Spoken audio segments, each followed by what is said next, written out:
বৈশা বৈশা বলে আমরা 20 বছর যাবত রাজনীতি করে আসি, হুজুরগো চাইতে কি কম বুঝি নাকি? আমি বলবো তুই 15-20 বছর পর্যন্ত রাজনীতি কইরা হয়তো কোনো দলের স্বামী চাগিরি করস, ঠিক না বে ঠিক? কোন দলের দালালি করস, কিন্তু তোর বয়স কিন্তু 40 পার হয়ে গেছে। এ 20 বছর রাজনীতি কইরা এখনো বুঝতে পারস না আজান দিলে মসজিদে যেতে হবে, মাহফিলের ডাক আসলে মাহফিলে যেতে হবে, তোর চুলদাড়ি পাক চলছে, পাক লইছে, এই অবস্থায় তুই এখনো চিন্তা বুঝে আসে না তোর কবরে যাওয়ার সময় ঘনিয়ে আসতেছে। আমি বলবো তুই যখন এই আসলটাই বুঝলি না, 20 বছর রাজনীতি কইরা কিছুই বুঝোস না, তুই জাহেল, তুই মূর্খ, তুই বর্বর, তুই পাগল, কথা ঠিক না বেঠে? প্রতিটা মুহূর্তে আপনার আমার কদম চলছে কবরের দিকে, নজরটা রেখেছি দুনিয়ার ক্ষমতার দিকে, নজরটা রেখেছি দুনিয়ার এমপিগিরি চেয়ারম্যান আর মেম্বারের দিকে, নজরটা রেখেছি দুনিয়ার ব্যবসার দিকে, নজরটা রেখেছি দুনিয়ার কারখানার দিকে, নজরটা রেখেছি দুনিয়ার ইন্ডাস্ট্রিজ আর মিল কারখানার দিকে, নজরটা রেখেছি দুনিয়ার অর্থ সম্পদের দিকে, নজরটা রেখেছি দুনিয়ার চাকরি বাকরির দিকে, নজরটা রেখেছি দুনিয়ার গান বাজনার দিকে, নজরটা রেখেছি আর্জেন্টিনার ব্রাজিলের খেলার দিকে, নজরটা রেখেছি ইউটিউব আর ফেসবুকের ল্যাংটা ছবির দিকে। হে বন্ধু, আজান দিল তোর মসজিদে পাওয়া যায় না। এরে বন্ধু, এইভাবে দুনিয়ার দিকে তাকায়া তাকায়া তুমি তো কদমটা চালাইতেছ কবরের দিকে। চলার পথে জেনে রাখো, ওই কবরের পথে তোমাকে অ্যাক্সিডেন্ট হওয়া লাগবে, বিষাক্ত সাপের ধ্বংসনে পড়া লাগবে, কথা ঠিক কিনা? আলহামদুলিল্লাহ নাহমাদুহু ওয়া নাস্তাঈনুহু ওয়া নাস্তাগফিরুহু ওয়া নু'মিনু বিহি ওয়া নাতাওয়াক্কালু আলাইহি ونعوذ بالله من شرور أنفسنا ومن سيئات أعمالنا من يهده الله فلا مضل له ومن يضلله فلا هادي له ونشهد أن لا إله إلا الله وحده لا شريك له ونشهد أن سيدنا وسندنا وحبيبنا ومولانا محمدا عبده ورسوله الذي أرسله بالحق بشيرا ونذيرا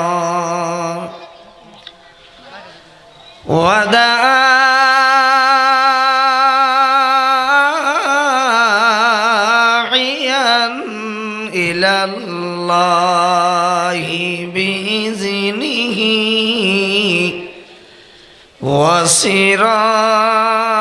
وسراجا وقمرا منيرا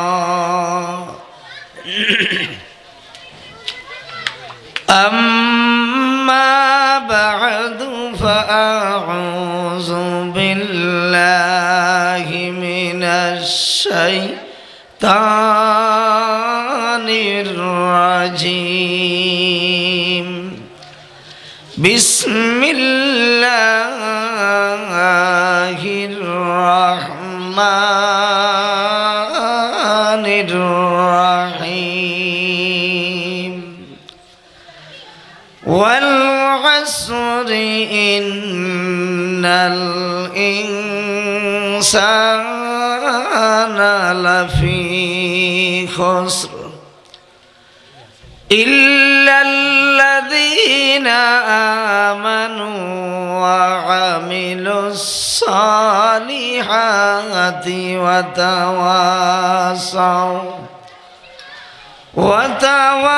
وتواصوا بالحق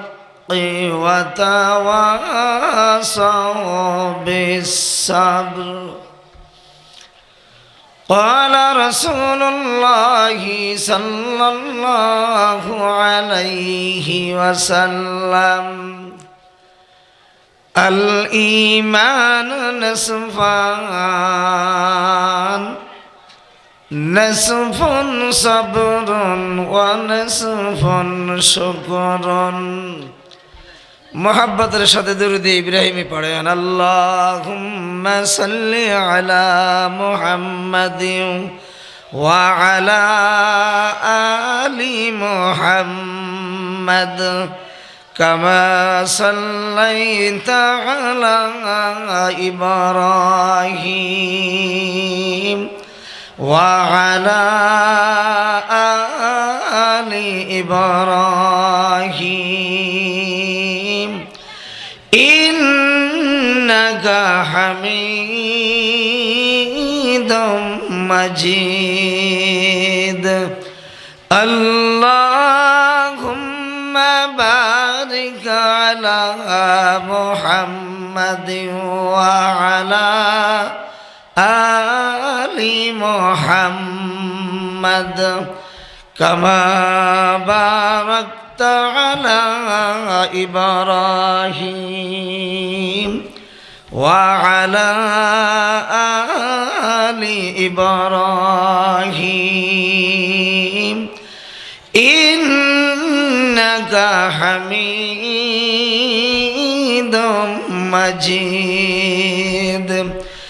বর মোহাম্মদ মেরে সালাম সদ সালাম আশফিয়ে মুজরিমা ইয়াউমাল কিয়ামah या इलाही तू मेरा महबूद है या इलाही तू मेरा माशूक है या इलाही मुझको मुझसे दूर कर ताकि देखो मुझे मैं तुझको एक नजर ला इलाहा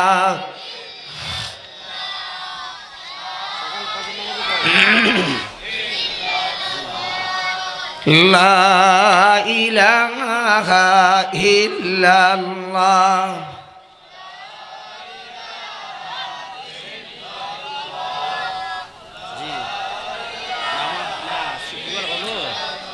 আপনারা কি জীবিত না মৃত? আমার সাথে কথা বলতে হবে। আপনারা কি জীবিত না মৃত?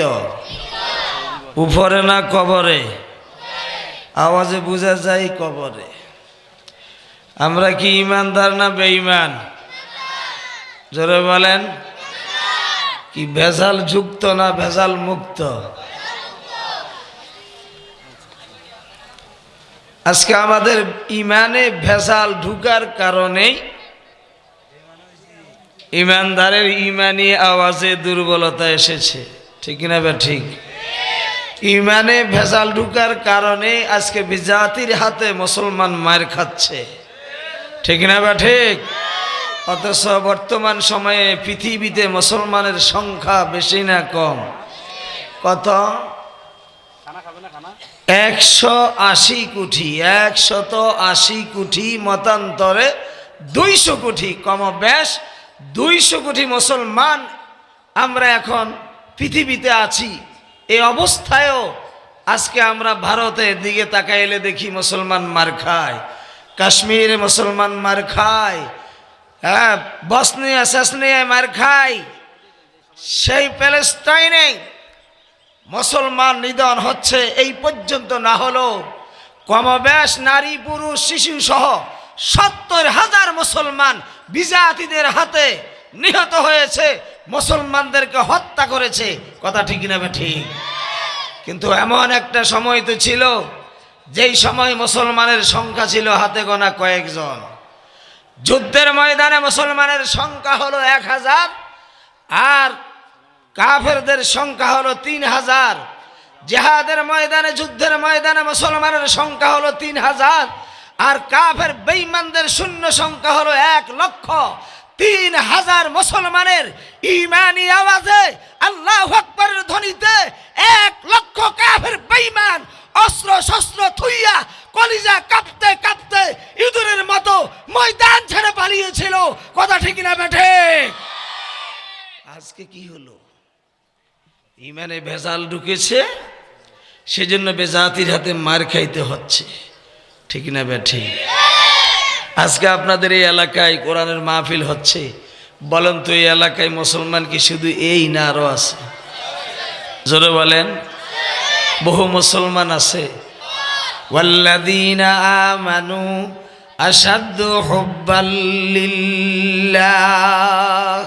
যিনি প্রকৃত ঈমানদার তার অন্তরে পৃথিবীর সব কিছুর চাইতে ভালোবাসা বেশি থাকবে কার? আরো জোরে বলেন কার? কি দলের চাইতে বেশি না কম? নেতার চাইতে? সবাই কথা বলবেন। মা বাবার চাইতে? ছেলে সন্তানের চাইতে? বাড়িঘরের চাইতে? আপনার ব্যবসার চাইতে?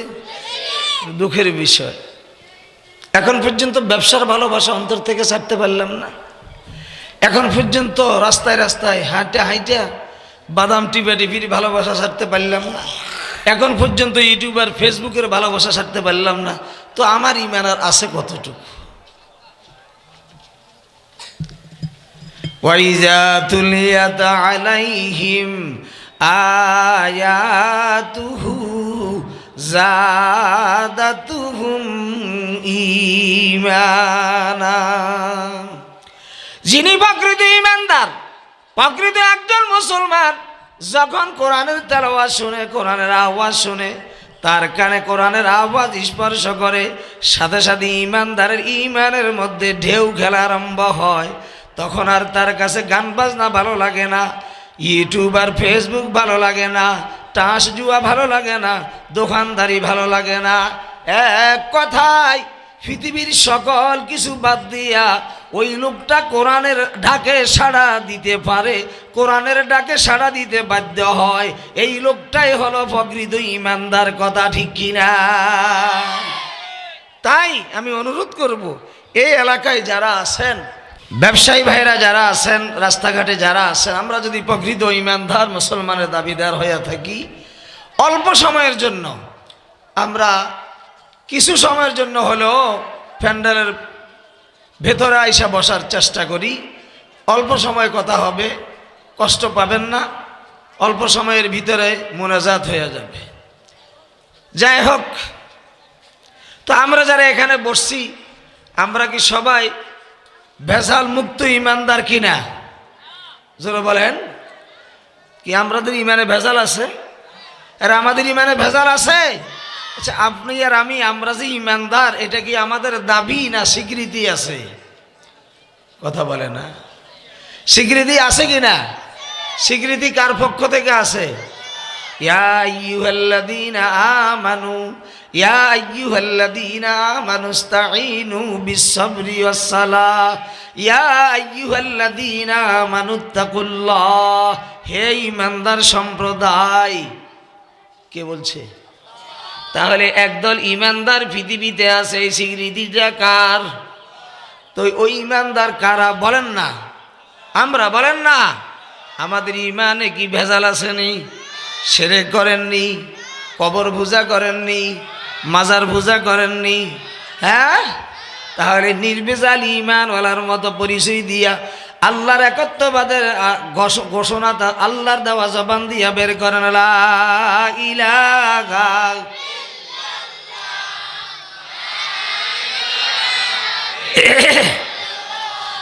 লা ইলাহা ইল্লাল্লাহ,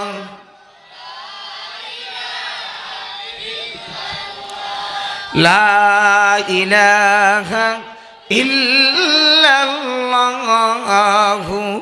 মুহাম্মাদুর রাসূলুল্লাহ। আল্লাহর আদরের মহাব্বতের প্রিয় বান্দাগণ, আল্লাহ পাকের পাক দরবারে অসংখ্য শুকর আদায় করছি, যিনি আজ এই মুহূর্তে আপনাদের মতো আল্লাহর কিছু আদরের মহাব্বতের প্রিয় বান্দাদেরকে, আমার মতো নগণ্য নালায়েক অযোগ্য গুনাহগারকে দুনিয়ার সকল কাজকর্ম থেকে অবসর করে এই মুহূর্তে আপনার আমার মতো বহু ভাই অ্যাক্সিডেন্ট হয়ে হাত পাও ভেঙে হাসপাতালে কাহারও এখন অপারেশন চলছে, ঠিক না বে ঠিক? এই মুহূর্তে অনেক ভাই হার্টের সমস্যা, লিভারের সমস্যা, কিডনির সমস্যা, আলসার ক্যান্সারে আক্রান্ত হইয়া বড় বড় রোগ ব্যাধিতে আক্রান্ত হয়ে হাসপাতালের বেডে শুয়ে এখন লম্বা লম্বা নিঃশ্বাস ছাড়ছে এবং কাতরাইতেছে, কথা ঠিক না বে ঠিক? এই মুহূর্তে বহু ভাই মিথ্যা মামলার আসামি হইয়া জেলখানায় আছে না নাই?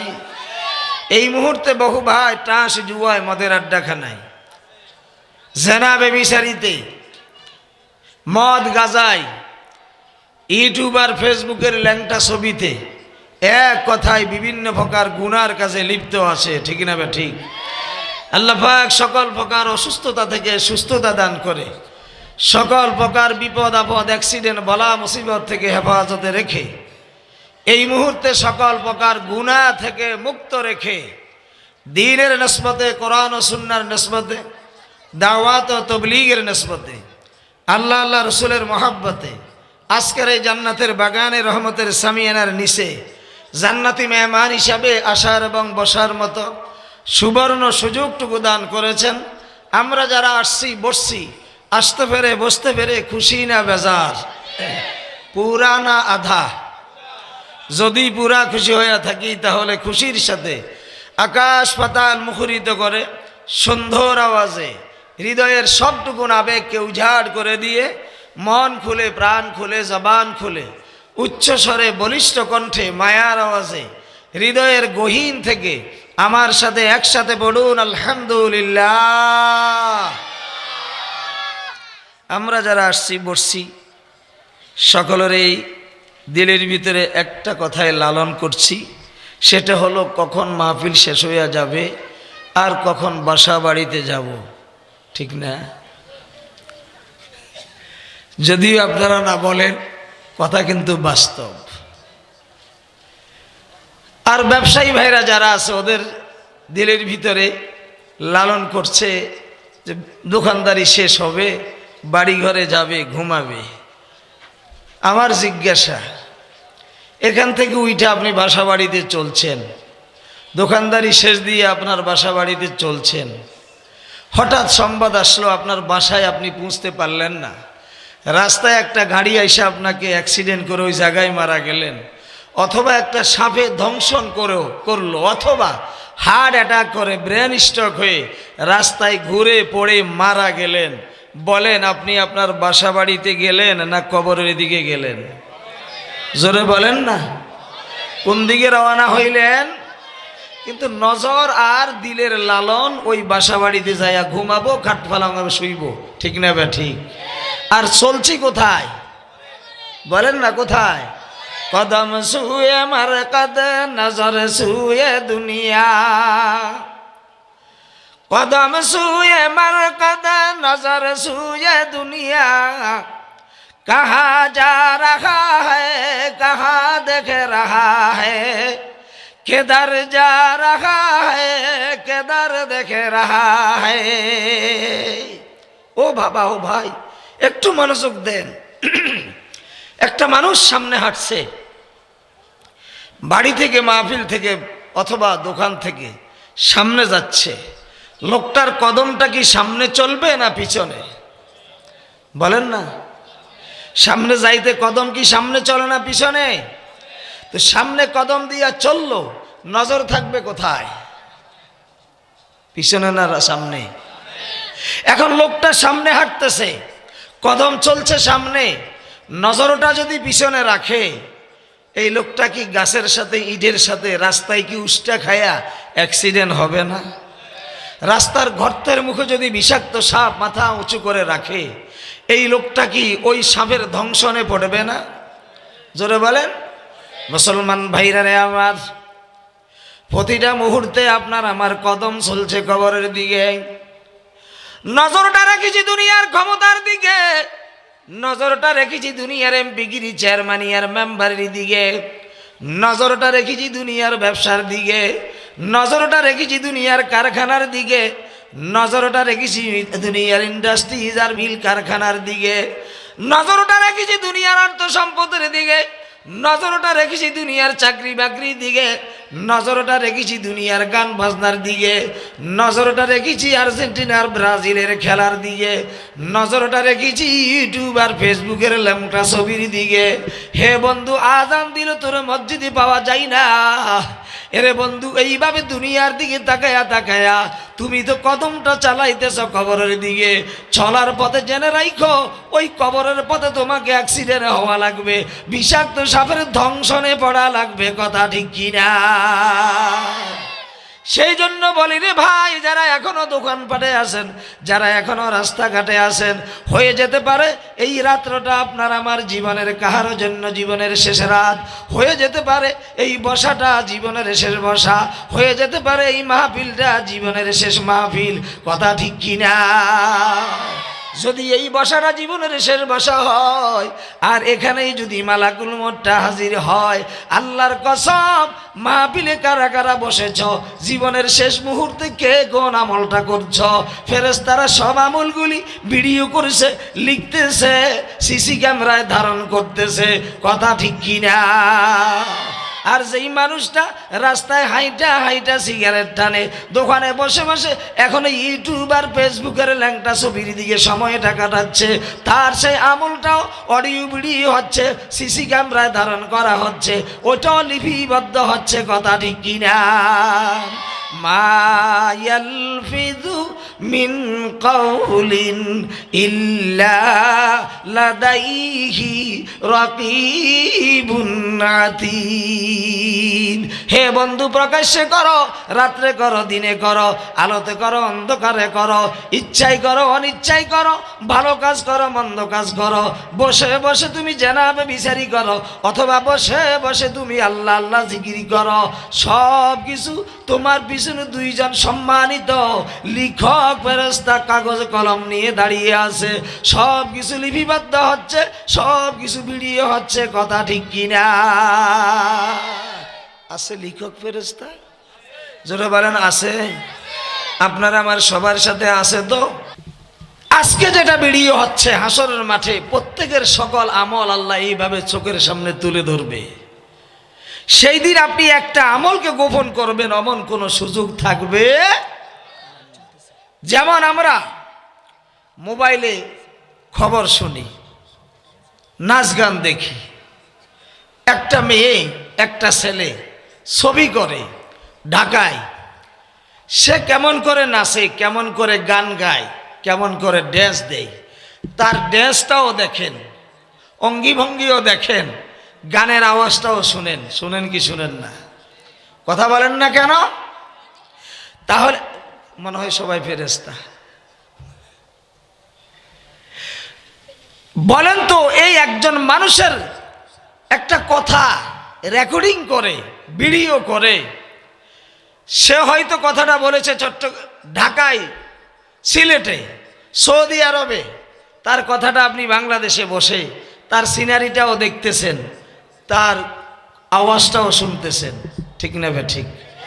বলেন তো, এই মোবাইলে মাছির ঢানার মতো একটা মেমোরি কার্ডের ভিতরে একটা মানুষের সিনারি এবং তার আওয়াজ, কথাকে, তার গজল, ওয়াজ, গানকে ভিডিও কইরা যদি আপনাকে দেখানো যায়, আপনি দেখেন, আপনি তার আওয়াজ শুনেন, কথা শুনেন, তো এই মেধা শক্তিটা মানুষের মাথায় কে দিল?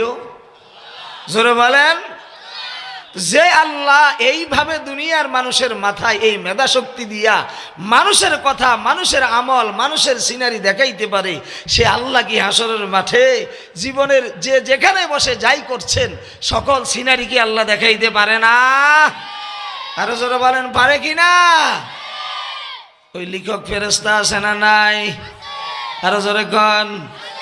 কিরামান কাতিবিনা ইয়ালামুনা মা তাফআলুন। দুইজন সম্মানিত লিখক ফেরেশতা আপনার দুই কাঁধে বসে আছে, সকল কিছু ভিডিও হচ্ছে, রেকর্ডিং হচ্ছে, লেখা হচ্ছে। ফামান ইয়ামাল মিসকালা যাররাতিন খায়রান ইয়ারাহু ওয়া মান ইয়ামাল মিসকালা যাররাতিন শাররান ইয়ারাহু। অনুপরিমাণ বিন্দু পরিমাণ একটা সেকেন্ড, একটা মুহূর্ত কোথায় কোন অবস্থায় তুমি কাটিয়েছ, একটা ভালো কাজ করেছ কিংবা মন্দ কাজ করেছ, হাসরের মাঠে আল্লাহ পাক তোমার আমার প্রতিটা মুহূর্তের হিসাব আর বিচার করবে। এরে বন্ধু, অনুপরিমাণ বিন্দু পরিমাণ একটা নেক আমল করেছ, ওই নেক আমলের সিনারিটাও তোমাকে দেখানো হবে এবং তার প্রতিদান প্রতিফল দেওয়া হবে। বিন্দু পরিমাণ অনুপরিমাণ একটা অন্যায় করেছ, ওই অন্যায়ের সিনারিটাও আল্লাহ তোমার চোখের সামনে তুলে ধরবে এবং তার শাস্তিও তোমাকে ভোগ করতে হবে। কথা ঠিক কিনা? বলে হুজুর কেমনে করবে? যখন হাসরের মাঠে আল্লাহ বিচার আদালত কায়েম করবে, আপনাকে যখন আসামির কাঠগড়ায় দাঁড় করাবে, তখন ওই মুহূর্তে জাহান্নামটাকেও দেখানো হবে। জাহান্নামটাকেও টাইনা হাসরের মাঠে আনবে, হাজির করবে, উপস্থিত করবে। ওই অবস্থায় এই লোকটা জাহান্নামের ভয়াবহ দৃশ্য দেখা জাহান্নামের আগুনের লেলিয়ান শিখা উপরের দিকে লাফাইতে থাকবে। জাহান্নামের বিষাক্ত সাপগুলি তর্জন গর্জন দিতে থাকবে, আর ওই দিকে তাকানের সাথে সাথে কলিজাটা থরথর করে কাঁপতে থাকবে। আল্লাহ সেই দিন জিজ্ঞাসা করবে, ও আব্দুল্লাহ বল, 2026 সালের 15 তারিখ রাত্রে রাত 10টার পর 11টার আগ মুহূর্ত দিয়া কোথায় ছিলা, অথবা রাত 11টার পর কোথায় ছিলা? তুমি কি তোমার এলাকায় একটা মাহফিল হয়েছিল, আমার কোরআনের মাহফিল, সেই মাহফিলে উপস্থিত ছিলা কিনা? বান্দা জাহান্নামের ডরে, জাহান্নামের ভয়ে, আযাব আর গজব দেখে বলবে আমি ছিলাম। আল্লাহ বলবে, ফেরেশতারা রে, সিসি ক্যামেরায় তো তোমরা ধারণ করেছ, তার আমলটা লিখেছ, সেই রাতের আমলটা ভিডিও করেছ, একটু তুলে ধরো সিসি ক্যামেরাটার ফিতাটা একটু ঘুরাইতে থাকো। যখন ফেরেশতারা এইভাবে ঘুরাইতে থাকবে, হঠাৎ করে দেখবে আব্দুল্লাহ রে, তোর তো মাহফিলের প্যান্ডেলে দেখা যাইল না, ওই দোকানে বসে বসে সিগারেট টানতেছে আর নেতাগিরির ভাব নিয়া সে তার নেতাগিরির ভাব দেখাইতেছে। বহু ছেলেরা আছে, একটু দলের কোনো প্রকার দায়িত্ব পাইলে, সাধারণ ছোটখাটো একটা পদ তারা দিলে, সে তখন আর ওই পদের ঠেলায় থাকতে পারে না। রাস্তাঘাটে পদের আর ক্ষমতার বাহাদুরি দেখায়, দলের বাহাদুরি দেখায়, মুরব্বি চিনে না, মানুষকে সম্মান করতে জানে না, কথায় কথায় মানুষের গায়ের দিকে যায়, হাত ব্যবহার করে, মুখ ব্যবহার করে, মানুষদেরকে গালি দেয়, মানুষের উপরে জুলুম করে, মানুষের অধিকার হরণ করে। আসে না নাই? দোকানে বইসা বইসা, ও বন্ধু, চা দোকানে আড্ডাবাজি করে, পায়ের উপরে পাওরাই খা, এইভাবে নাড়তে থাকে, আর মস্তান মার্কা কিছু চুল মাথায় রাখে, হাতে একটা সিগারেট থাকে, চোখে একটা চশমা থাকে, পায়ে আবার পরনে আবার একটা মারুহা পান্ড থাকে। ঠিক নেবে? ঠিক ওরে কথা কয় না কা? বসে বসে কয় আমরা কি হুজুর গো চাইতে কম জানি নাকি? বয়স কিন্তু 40-50 বছর হয়ে গেছে। আছে না নাই? এই জায়গা পাইলে বসে যাইলে ভালো হবে। আলোচনা এখনো শুরু হয় নাই তো। তফসির মাহফিল নাম দিচ্ছেন, কিছু তো বলতে হবে ওই লাইন, আর একটু পরে একটু জিকির করেন, একটু জিকির। আর আমি অনুরোধ করব, যারা বসার মতো ব্যবস্থা আছে বসে যান, একটু জিকির করেন। লা ইলাহা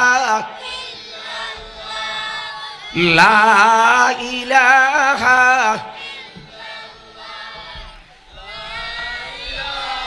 ভালো আছে। মাশাআল্লাহ মাশাআল্লাহ, জোরে জোরে। লা ইলাহা লা ইলাহা ইল্লাল্লাহু মুহাম্মাদুর রাসূলুল্লাহ। রাসূলুল্লাহ। একটু মনোযোগ দেন।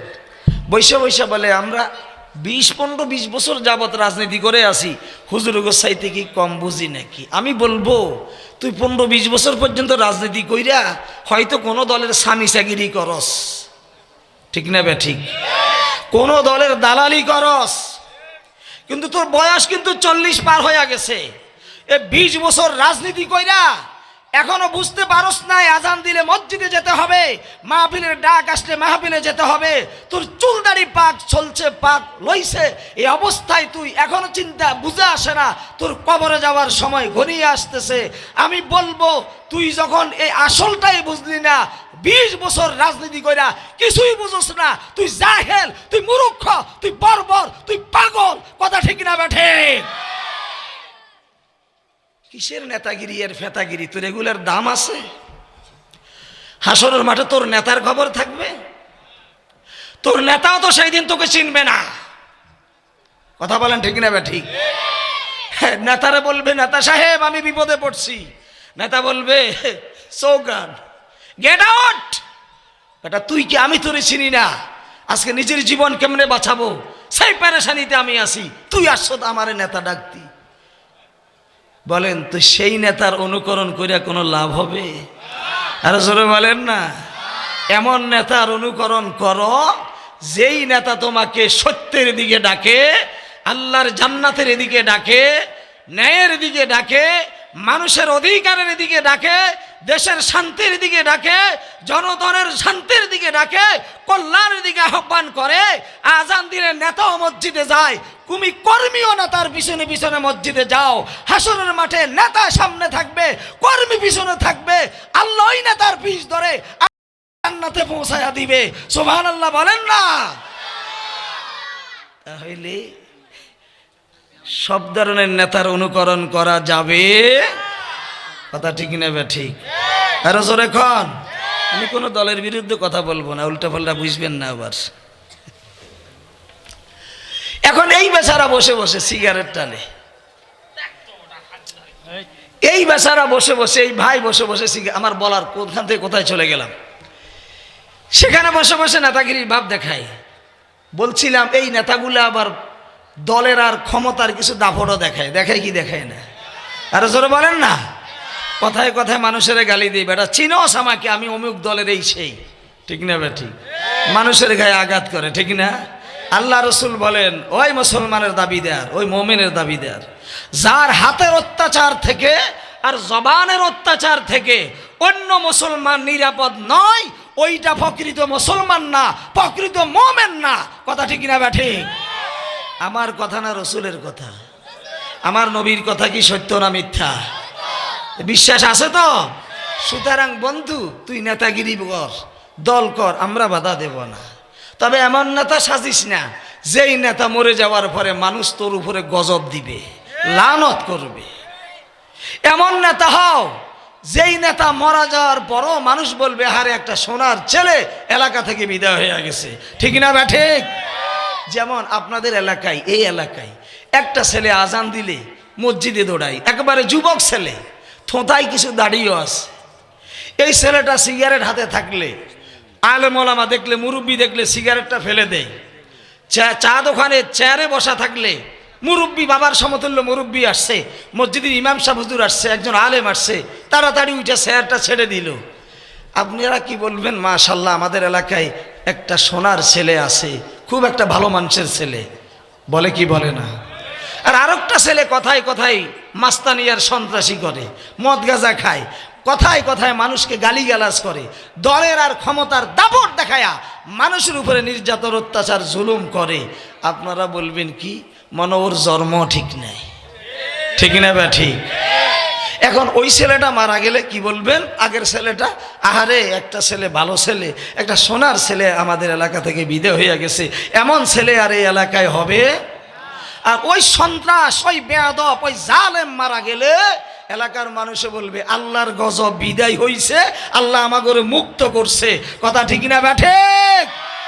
যেদিন তুমি একা এসেছিলে ভবে, কেঁদেছিলে তুমি একা, হেসেছিল সবে, এমন জীবন তুমি করিবে গঠন, মরিতে হাসিবে তুমি, কাঁদিবে ভুবন।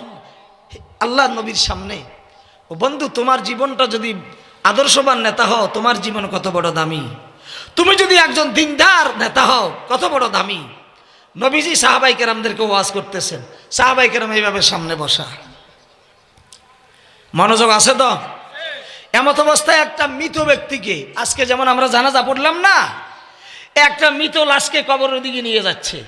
সাহাবাই কেরাম বললেন, ইয়া রাসূলুল্লাহ, এখন যে এই লোকটাকে কবরে নিয়ে যাচ্ছে, এই মানুষটা অত্যন্ত নেককার ছিল, নামাজি ছিল, ভদ্র ছিল, আদর্শবান ছিল, সত্যবাদী ছিল, ভালো মানুষ ছিল। আল্লাহ রসুল বললেন অজাবাত। কি বললেন? বলেন অজাবাত, ওয়াও জিম বেতে, অজাবাত। একটু পরেই আরেকটা মৃত ব্যক্তিকে কবরের দিকে নিয়ে যাচ্ছে। সাহাবাই কেরাম দেখে বললেন, ইয়া রাসূলুল্লাহ, এখন যে এই লোকটাকে কবরে নিয়ে যাচ্ছে, ও ছিল একটা সন্ত্রাস, মদখোর, গাঁজাখোর, ডাকাত, মাস্তান, বেনমাজি। ওর মতো নিকৃষ্ট একটা লোক এই এলাকায় ছিল না। আল্লাহ রসুল বললেন অজাবাত। কি বললেন? একই উত্তর নাকি ব্যবধান আছে? একই উত্তর তো। সাহাবাই কেরাম জিজ্ঞাসা করলেন, ইয়া রাসূলুল্লাহ, প্রথম লোকটার কথা বলার পরে যে উত্তরটা দিলেন, দ্বিতীয় লোকটার কথা বলার পরে একই উত্তর পাইলাম, আমরা তো কিছুই বুঝতে পারলাম না। আল্লাহ নবী বললেন, হে আমার সাহাবীরা, একটা মানুষ মরে যাওয়ার পর আল্লাহ তো ভালো করে জানেন, তারপরও আল্লাহ দেখেন জমানার ভালো মানুষগুলি মৃত ব্যক্তির ব্যাপারে কি আলোচনা করে। তোমরা হলা এই জমানার শ্রেষ্ঠ মানুষ। তোমাদের মুখে যখন প্রথম লোকটার কথা শুনেছে, লোকটা নেককার ছিল, আল্লাহওয়ালা ছিল, নামাজি ছিল, ভালো মানুষ ছিল, সৎ লোক ছিল, সাথে সাথে আমার আল্লাহ ওই লোকটার জন্য আল্লাহর জান্নাতটা ওয়াজিবি করে দিয়েছে। পরের লোকটার কথা যখন শুনছে, মদখোর, গাঁজাখোর, জেনাখোর, সন্ত্রাস, মাস্তান, অসভ্য, বেয়াদব, খারাপ, সাথে সাথে আল্লাহ পাক পরের লোকটার জন্য জাহান্নামটা ওয়াজিবি করে দিয়েছে। নাউজুবিল্লাহ বলেন না। সেই জন্য বলা হয়, কবি বলেছেন, এমন জীবন তুমি করিবে গঠন, মরিতে হাসিবি তুমি কাঁদিবে ভুবন। যুবক রে, মরবি তো, থাকতে পারবি না, তবে এমন একটা জীবন গঠ, তুমি মরার পর যেন মানুষ তোমার জন্য দোয়া করে, আফসোস করে, আর তোমার জীবনটা তখন হবে ধন্য জীবন। কথা ঠিক কিনা? তো বলতেছিলাম, দোকানে বসে বসে এইভাবে সিগারেট টানে। আল্লাহ বলবে, আব্দুল্লাহ রে বল, তুই না বলছিস ওই যে মাহফিলে ছিলি, এই সিনারিটা কার একটু বল। আব্দুল্লাহ দেখে বলবে, আল্লাহ ঘটনা তো সত্য, এটা তো আমার সিনারি। আল্লাহ বলবে, ও ফেরেশতারা, আরে আমার মুরব্বি চলেনি যায়। আল্লাহ বলবে, আর একটু সামনে নাও। তখন দেখবে আব্দুল্লাহ আর আব্দুর রহিম, আব্দুল করিম, আব্দুল জব্বার চারজনে বসে বসে তাস খেলছে। ওদিকে আসরের নামাজের সময় চলছে, জামাত চলছে। আল্লাহ বলবে, ও আব্দুল্লাহ, এই কোনায় যেই চেহারাটা, ছবিটা দেখা যায়, এইটা কার? আব্দুল্লাহ বলবে, আল্লাহ এইটাও তো আমার, এটাও সত্য, খোদার কসম। এইভাবে যে যেখানে বসে যাই করেছে, প্রত্যেকের আমলের সিনারিগুলো আল্লাহ পাক হাসরের মাঠে দেখাবে। আর আজকে যারা মাহফিলে বসে আছেন, আল্লাহর কসম আপনাদের সিনারিও আপনাদের চোখের সামনে তুলে ধরবে। যদি এই রাত্রটা জীবনের শেষ রাত হয়, এই মাহফিলটা জীবনের শেষ মাহফিল হয়, আল্লাহর কসম গায়া বলছি, আল্লাহ যদি এই মাহফিলটারে কবুল করেন, হতে পারে 60-70 বছরের জিন্দেগির সমস্ত গুনাহ মাফ করে দিয়ে এই মাহফিলটার উসিলায় আল্লাহ জান্নাতের মালিক বানাই দিতে পারে। ঠিক কিনা? যদি আশা থাকে এবং বিশ্বাস থাকে আর আশা থাকে, তো আমরা যতক্ষণ আলোচনা চলে কষ্ট করে জমে বসে থাকবো, আখিরি মুনাজাত দিয়া বিদায় হব। রাজি থাকলে হাত তুলে আল্লাহরে দেখান না। নারায়ে তাকবীর, নারায়ে তাকবীর। আল কোরআনের আলো, কোরআন সুন্নাহ যেখানে, ওয়াজ মাহফিল যেখানে, মসজিদ মাদ্রাসা যেখানে, আলেম ওলামা যেখানে, মদ গাঁজা যেখানে, সুদ ঘুষ যেখানে, গান বাজনা যেখানে, বেনামাজি যেখানে। এই হাতটা তুলেন তো, বেনামাজি যেখানে আমরা নাই সেখানে কারা কারা রাজি আছেন? হাত তুলে দেখেন। কারণ বেনামাজি যেখানে, তুই যদি সেখানেই থাকস তুই তোর সাথী হবে বেনামাজি। হাসরের মাঠে বেনামাজির সাথে উঠতে হবে, কথা ঠিক না ঠিক? অকুনু মা সাদিকিন, আল্লাহ বলেছে সত্যবাদীদের সাথী হও, সঙ্গী হও, নেককারদের সঙ্গী হও, নেককারদের সাথে সময় দাও। যদি তুমি নামাজি চাও তাহলে হাসরের মাঠে নামাজির সাথে আপনার হাসর হবে, এটা আমরা চাই কি না? কারা কারা চান একটু হাত তুলে দেখান। নারায়ে তাকবীর। এই হাত তুলে রাখেন, লম্বা করে তুলে রাখেন। আল্লাহ যারা হাত তুলেছে, আল্লাহ হাসরের মাঠে বেনামাজির অবস্থা তো খারাপ, আল্লাহ নামাজি তো সেদিন জান্নাতে যাবে। আল্লাহ আমরা হাত তুলেছি, দুনিয়াতে আমাদের সাথী সঙ্গী বানায়া দিও নামাজি, বলেন না আমিন। আমরা নামাজিদের সাথেই থাকবো, নামাজিদের সাথে সঙ্গী হব। আল্লাহ তুমি কবুল করো, বলেন আমিন। হাত নামান। দলের নেতা যদি বেনামাজি হয়, ওরে কথা কয় না, দলের নেতা যদি বেনামাজি হয় কি ওই ওই বেনামাজির সাথে চলা যাবে? আরে কি ওর সাথে কি সম্পর্ক করা যাবে? আল্লাহ যেন দলের নেতাগুলারও নামাজি বানায় দেয়, জোরে কর না আমিন। সাথে সাথে কর্মীগুলারও নামাজি বানায় দেয়, বলেন আমিন। আমি আপনাদের সামনে পবিত্র কালামে পাক থেকে কোরআন শরীফের ছোট্ট একখানা সূরা তেলাওয়াত করেছি। সূরাটা একেবারে ছোট সূরা। সূরাটার নাম সূরা আসর, ওয়াল আসরে সূরা। কোন সূরা? কথা বলবেন, বুঝার চেষ্টা করবেন, কোন সূরা? এই সূরাটা কি ছোট না বড়? এইটার নাম তো সবাই জানেন। এবং নবীজির অসংখ্য অগণিত হাদিস থেকে ছোট্ট একখানা হাদিস পাঠ করেছি। আল্লাহ যদি তৌফিক দান করেন অল্প সময়ের মধ্যে এর আলোকে কিছু কথা রেখেই আমি আমার আলোচনা শেষ করার চেষ্টা করব। বাকি আল্লাহর কাছে সাহায্য কামনা করছি, ওই কথাগুলি যেন আল্লাহ জবান দিয়া বের করে দেন, যেই কথাগুলা দ্বারা আপনার আমার ইহকাল ও পরকালের কল্যাণ, কামিয়াবি, সফলতা অর্জন করা যায়, বলেন আমিন। ওয়াল আসর, এটা একটা ওয়াক্তের নাম, সময়ের নাম, কথা ঠিক নেবে ঠিক? এই ওয়াক্তের সাথে মিলাইয়া সূরাটার নাম রাখা হয়েছে ওয়াল আসরে সূরা। কোন সূরা? আরে কথা বলেন, কোন সূরা? এই সূরার শুরুতে আল্লাহ পাক সময়ের কসম খায়া আপনার আমার জীবন সম্পর্কে বুঝাইতে যাচ্ছেন, গুরুত্ব দিয়া গুরুত্ব বুঝাইতে যাচ্ছেন। আপনার ধৈর্য রাখতে হবে যদি কথা বুঝতে হয়। সূরাটা একেবারে ছোট সূরা, কিন্তু এই সূরার পাওয়ার বেশি না কম? কতটুকুন? মুফাসসিরিনে কেরাম লেখেন, একজন মানুষের ইহকাল ও পরকালের কল্যাণ, কামিয়াবি, সফলতার জন্য 30 পারা কোরআনের প্রয়োজন হবে না। শুধু ওয়াল আসরে সূরাটা, শুধু ওয়াল আসরে সূরাটা উপরে যদি তার জীবনটা চালাইতে পারে, গঠন করতে পারে, এই সূরাটাই তার সফলতার জন্য যথেষ্ট। সুবহানাল্লাহ বলেন। রাস্তায় যখন আমরা একে অপরের সাথে সাক্ষাৎ হয়, তো আমরা একজন আরেকজনকে সালাম আদান প্রদানের পরে আমরা তখন একজন আরেকজনের খোঁজ খবর নিই। ভাই কেমন আছেন, বাসায় কেমন আছে, ছেলে মেয়ে কেমন আছে, ঠিক না বে ঠিক? আরে জোরে কর না।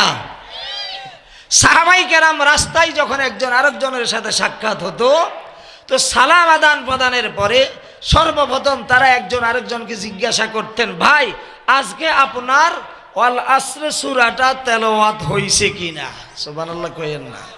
তাহলে এই সূরার গুরুত্ব আছে না নাই? এই সূরার পাওয়ার আছে কিনা?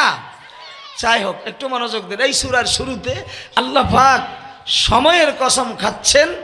কেন আল্লাহ কসম খাইবেন? কেন আমরা কসম খাই? কেন কোনো বিষয়ের, কোনো ঘটনার, কোনো কাজের গুরুত্ব বুঝাবার জন্য, বাস্তবতা বিশ্বাসের জন্য আমরা কসম খাইয়া থাকি।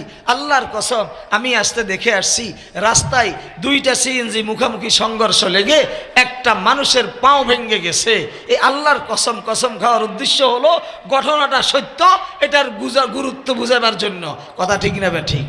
যে আল্লাহর কোনো বিষয়ের কসম খাওয়ার দরকার আছে নাকি? আল্লাহর সব কথা সত্য, সব বিষয় সত্য, সব ঘটনা আল্লাহ যাই বলে সব কি? তারপরেও আল্লাহ পাক সময়ের কসম খাচ্ছেন। কেন? আপনার আমার জীবনের সাথে সময়ের সাথে একটা সম্পর্ক আছে বিধায় আল্লাহ পাক সময়ের কসম খাচ্ছেন। আবার আপনার আমার জীবনের সবচাইতে বড় দামি সম্পদ, দুনিয়াতে ক্ষমতা পাইলাম, অর্থ সম্পদ পাইলাম, মেল কারখানার মালিক হইলাম, 10টা 20টা বাড়ির মালিক হইলাম, চট্টগ্রাম শহরে অনেক জায়গার মালিক হইলাম। ও বন্ধু, এই সব কিছু দামি নয়। পৃথিবীতে আল্লাহ পাক মানুষের যত কিছু দিয়েছে সব কিছুর চাইতে দামি সম্পদ হলো মানুষের জীবনের হায়াত, সময়। কথা ঠিক না বে ঠিক? আপনার সময় আছে, আপনার মূল্য আছে, অর্থাৎ জীবন আছে। ছেলে আব্বা ডাকবে, মেয়ে বাবা ডাকবে, ও বন্ধু জামাই শ্বশুর ডাকবে, আপনার দলের লোকেরা নেতা ডাকবে, আপনাকে সিলুট দিবে, আপনার হায়াত শেষ, আপনার কোনো দাম। কথা ঠিক না বে ঠিক? তাহলে আপনার আমার জীবনের সবচেয়ে দামি জিনিস কি? সময়। সময়, জীবনের সময়। হায়াত বলতে সময় নিয়েই তো হায়াত। এখন আপনার আমার হায়াত কাকে বলে? জীবনের প্রতিটা সেকেন্ড, প্রতিটা মিনিট, প্রতিটা ঘন্টা, প্রতিটা দিন আর রাত, প্রতিটা মাস বছর নিয়েই আপনার আমার হায়াত হয়, জীবন হয়। কথা ঠিক না বে ঠিক?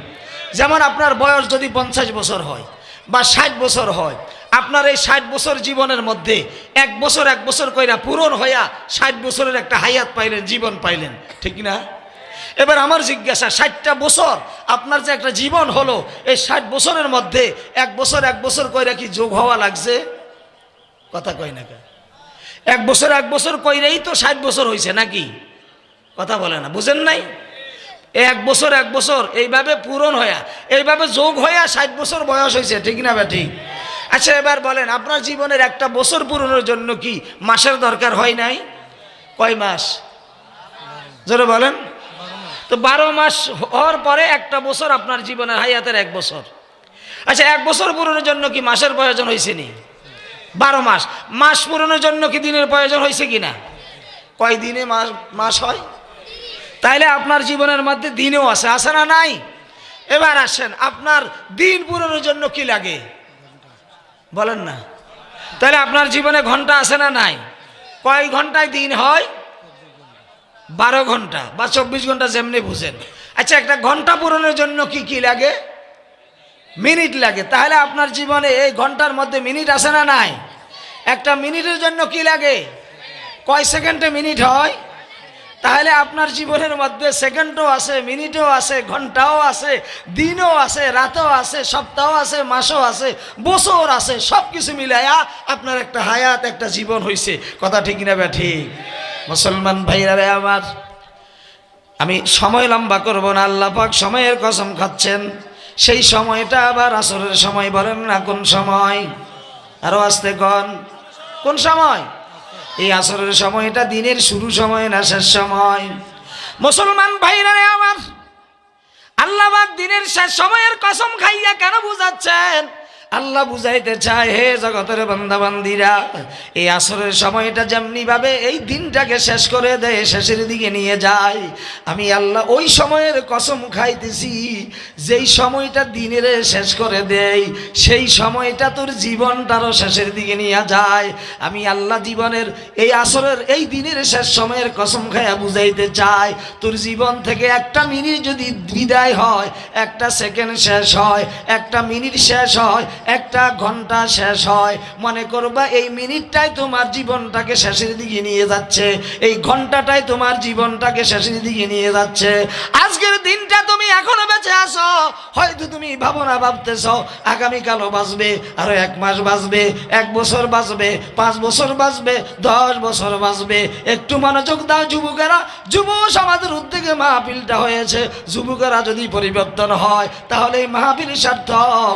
একটু মনোযোগ দাও। হে বন্ধু, তোমার জীবন থেকে যেই দিনটা শেষ হয়ে যাচ্ছে, আল্লাহ বলেন এই দিনটাই তোমার জীবনটাকে শেষের দিকে নিয়ে যাচ্ছে। কথা ঠিক কিনা? ভাবিও না, সিদ্ধান্ত নিও না আগামীকালকে পর্যন্ত তুমি বেঁচে থাকতে পারবে। একটু আগে চা দোকানে 2 বন্ধু মিলে একসাথে চা খায় আর গল্প করে, হঠাৎ করে এক বন্ধুর টেলিফোন আসলো, সাথে সাথে দোকান থেকে বের হয়ে গেল, বন্ধুর সাথে 10 মিনিট কাটাইলো। ওই বন্ধুটাও সুস্থ, এখনো চা খায়। ও বন্ধু, কয়েক ঘর যাওয়ার পর আরেক বন্ধুর কাছে যেই বন্ধু চলে গেল আব্দুর রহমান, আব্দুর রহমানের কাছে মোবাইল গেল, টেলিফোন গেল, আব্দুর রহমান রে তোর বন্ধু আব্দুর রহিম চা দোকানে এইমাত্র মারা গেছে। আব্দুর রহমান বলে, কি ব্যাপার, 10 মিনিট সময় তো হলো না, 1 ঘন্টা সময় তো হলো না, আমার বন্ধুকে আমি তাজা সুস্থ অবস্থায় চা দোকানে রেখে আসছিলাম, কি ব্যাপার বুঝাই তো যাই না, এখনো তো 10 মিনিটও হয় না, এসে দুনিয়া থেকে বিদায় হয়ে গেছে। এই মিনিটটা যে তার জীবনটারে শেষ করে দিবে, এই ঘন্টাটা তার জীবনের শেষ ঘন্টা হবে, সে কল্পনাও করে নাই, চিন্তাও করে নাই, কথা ঠিক কিনা? সেই জন্য আল্লাহ পাক দিনের শেষ সময়ের কসম খায়া বুঝাইতে চায়, হে জগতের বান্দা বান্দিরা, তোমার জীবনের প্রতিটা সেকেন্ডকে মনে করিবা এটাই শেষ সেকেন্ড, প্রতিটা মিনিটকে মনে করবা এটাই শেষ মিনিট, প্রতিটা ঘন্টাকে মনে করবা এটাই ঘন্টা, শেষ ঘন্টা। এই বসাটাকে মনে করবা, হতে পারে এই বসাটা আমার জীবনের শেষ বসা। চা দোকানে বসে টিভির পর্দায় আজান দিছে, মসজিদে যাও নাই, ওই আর্জেন্টিনা ব্রাজিলের খেলা নিয়ে পাগল হয়ে আসো, যদি মনে করো এই বসাটাই আমার জীবনের শেষ বসা হয়ে যেতে পারে, এই ঘন্টাটাই আমার জীবনের শেষ ঘন্টা হয়ে যেতে পারে, যদি প্রতিটা মুহূর্তকে জীবনের শেষ মুহূর্ত মনে করে, এই মানুষটা কখনো আল্লাহর নাফরমানি কইরা কবরে যাওয়ার চিন্তা মাথায় থাকতে পারে না, কথা ঠিক কিনা? মুসলমান ভাইরা রে আমার, যুবকরা একটু মনোযোগ দাও, আল্লাহ পাক এই সময়ের কসম খায়া এবার আপনাকে আমাকে বুঝাচ্ছেন, ইন্নাল ইনসানা লাফি খুসর, নিশ্চয় সমস্ত মানুষ বরবাদ, সমস্ত মানুষ ক্ষতিগ্রস্ত, সমস্ত মানুষ ধ্বংস। কেমনে আমরা ধ্বংস, পরের কথা পরে বলবো, একটু মনোযোগ দেন। মুফাসসিরিনে কেরাম এই আয়াতের ব্যাখ্যা করতে যায় মানুষের জীবনটাকে একটা বরফের চাকার সাথে তুলনা দিয়েছেন। মানুষের জীবন হলো একটা বরফের চাকার নাই। ও বন্ধু, কেমন করে বরবাদ হলাম শুনেন একটু মনোযোগ দিয়া। এই অঞ্চলে, এই এলাকায়, আপনাদের এই এলাকায় একজন বরফের ব্যবসায়ী আছে না? ওই বরফের ব্যবসায়ী 30 লক্ষ কিংবা 20 লক্ষ টাকার বরফ কিনে আনলো। বরফ কিনাই না, এখনো বরফটা বিক্রয় করে নাই, দোকানে রেখে দিল। 1 সপ্তাহ 10 দিন 15 দিন পরে দোকান খুলে দেখলো, এর আগে বিক্রিও করতে পারলো না, কাজও লাগাইতে পারলো না। দোকান খুলে দেখলো 10 দিন 1 সপ্তাহ পরে দোকানে একটা বরফের চাকাও নাই, সব পোটা পোটা হইয়া পানি হইয়া শেষ হইয়া গেছে। এবার আমার জিজ্ঞাসা, 20 লক্ষ টাকার পুঁজি যে খাটাইলো ব্যবসায়, এই 20 লক্ষ টাকা কি আছে না বরবাদ? জোরে কয় না কা? এই 20 লক্ষ টাকা কি কাজে লেগেছে না ধ্বংস হইয়া গেছে? মুসলমান ভাইরা রে আমার, তোমার আমার 50 বছরের হায়াতের পুঁজি, 60 বছরের হায়াতের পুঁজি কে দিল? আরো জোরে কন না কা? পুঁজি কয় বছর? 60 বছর, 70 বছর, 80 বছর, এটা কার দেওয়া পুঁজি? এখন হায়াতের পুঁজিটারে তুমি কাজে লাগাইলে না, চা দোকানে 2 ঘন্টা, টিভির পর্দায় 2 ঘন্টা, টাস জুয়ায় 2 ঘন্টা, ইউটিউব আর ফেসবুকে পুরা রাত, ও বন্ধু মিথ্যা কথায় সিগারেট টানুনিতে আরো 2 ঘন্টা, এইভাবে গুনার কাজে কাজে অন্যায় অপরাধের পিছনে জীবনের সময়টারে শেষ করে দিলা। হঠাৎ করে 60-70 বছর পূরণ হয়ে গেল। আমার জিজ্ঞাসা, যদি এইভাবে দুনিয়ার পিছনে জীবনের এই পুঁজিটাকে আমি শেষ করে দিই, ওই বরফের চাকায় 20 লক্ষ টাকার পুঁজি যেমন ধ্বংস, আপনার আমার 60 বছরের জীবনটাও তেমন তেমন ধ্বংস, তেমন বরবাদ, কথা ঠিক কিনা? আল্লাহ বলেন, ওই মানুষগুলি দামি, ওই মানুষগুলার জীবনটা সফল, যেই মানুষগুলি এই বরফের চাকার ন্যায় চলে রাহি হায়। उम्र मसले बर्फ कम चल रही है, उम्र मसले बर्फ कम, रफ्ता रफ्ता चुपके दम बदाम। বন্ধু মনে করো হায়াত বাড়ে না, না, বরফের চাকা থেকে ফোটা ফোটা কইরা যেইভাবে বরফের চাকাটা শেষ হইয়া যায়, তোমার আমার 60 বছরের হায়াতের পুঁজি থেকে 1 সেকেন্ড সেকেন্ড কইরা, মিনিট মিনিট কইরা, ঘন্টা ঘন্টা কইরা তোমার আমার হায়াতের পুঁজিটাও শেষ হইয়া যাইতেছে, কথা ঠিক কিনা? এই বরফের চাকার নাই, পোটার নাই, যেই জীবনটা শেষ হয়ে যায়, এই শেষ হওয়া জীবনটাকে কাজে লাগাই। ইল্লাল্লাযীনা আমানু ওয়া আমিলুস সালিহাত ওয়া তাওয়াসাউ বিল হক্কি ওয়া তাওয়াসাউ বিস সাবর। আল্লাহ বলেন ওই মানুষগুলির জীবনটা সফল, প্রতিটা সেকেন্ড, প্রতিটা মিনিট, প্রতিটা ঘন্টা তার পুরা জীবনটাই সফল। যেই মানুষটা এই বরফের চাকার নাই পোটার নাই, সে সবাই এই জীবনটারে কাজে লাগায়, ব্যবহার করে কিসের কাজে? ব্যবসার কাজে। ব্যবসার কাজে, কথা কন না খায়, টাস জুয়া খেলায়, শাসাবাদে, দুনিয়ার ধান্দামিতে, কোন কাজে? আমানু ওয়া আমিলুস সালিহাত। ওই মানুষগুলি সফল, ওই মানুষগুলার জীবনের দাম আছে। যেই মানুষগুলি বরফের চাকার নাই ফোটার নেয়, এই ক্ষয় হওয়া শেষ হওয়া জীবনের প্রতিটা মুহূর্তকে ঈমান আর আমলের মধ্যে ব্যবহার করে, ঈমান আর আমলের মধ্যে কাজে লাগায়, এই মানুষগুলার জীবনটা হলো সফল, এই মানুষগুলার জীবনটা হলো দামি জীবন। কথা ঠিক কিনা? হে ঈমানদার সম্প্রদায়, এবার তোমার জীবনটাকে দামি বানাইতে হলে ঈমান আর আমল ছাড়া কখনো জীবন সফল হবে না, দামি হবে না। কথা ঠিক কিনা?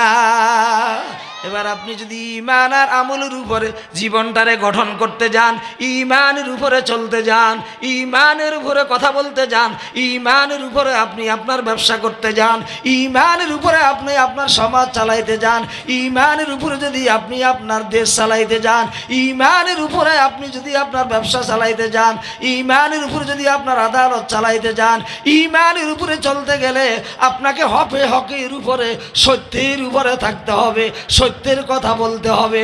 কথা ঠিক কিনা? মদের বিরুদ্ধে কথা বলতে হবে, জুয়ার বিরুদ্ধে কথা বলতে হবে, বেপরদার বিরুদ্ধে কথা বলতে হবে, নারীদের ওই যে বেহায়াপনার বিরুদ্ধে কথা বলতে হবে, জুয়ার বিরুদ্ধে কথা বলতে হবে, গান বাজনার বিরুদ্ধে কথা বলতে হবে, কোরআনের শত্রুদের বিরুদ্ধে কথা বলতে হবে, অন্যায় অপরাধের বিরুদ্ধে কথা বলতে হবে। যদি আপনি ঈমানের পাওয়ার দেখায়া, ঈমানের উপরে চলতে যায়া অন্যায়ের প্রতিবাদ করেন, আপনি যদি অপরাধ অন্যায়ের বিরোধিতা করেন, প্রতিবাদ করেন, সাথে সাথে আপনার উপরে পরীক্ষা আসবে, আক্রমণ আসবে, আপনার আপনজনেরা আপনার দুশ্মন হবে, শত্রু হবে, দলের লোকেরাও আপনার দুশ্মন হবে। ও বন্ধু, এই অবস্থায় আপনার উপরে পরীক্ষা আসবে, বিপদ আসবে, আপনি মামলার আসামি হতে হবে, মার খাইতে হবে, আপনাকে জেলখানায় যাইতে হবে, প্রয়োজনে আপনাকে ফাঁসির কাস্টে ঝুলতে হবে। আমি জিজ্ঞাসা করি ঈমানদারেরা, ঈমানদার ঈমানের উপরে চলতে যায়, হকের উপরে, সত্যের উপরে মজবুত থাকতে যায়, সত্যের কথা বলতে যায়, প্রয়োজনে মার খাইতে পারে, প্রয়োজনে জেলখানায় যেতে পারে, প্রয়োজনে ফাঁসির কাস্টে ঝুলতে পারে, তারপরে ঈমানদার কখনো বেঈমানের কাছে মাথা নত করতে পারে না। কথা ঠিক কিনা?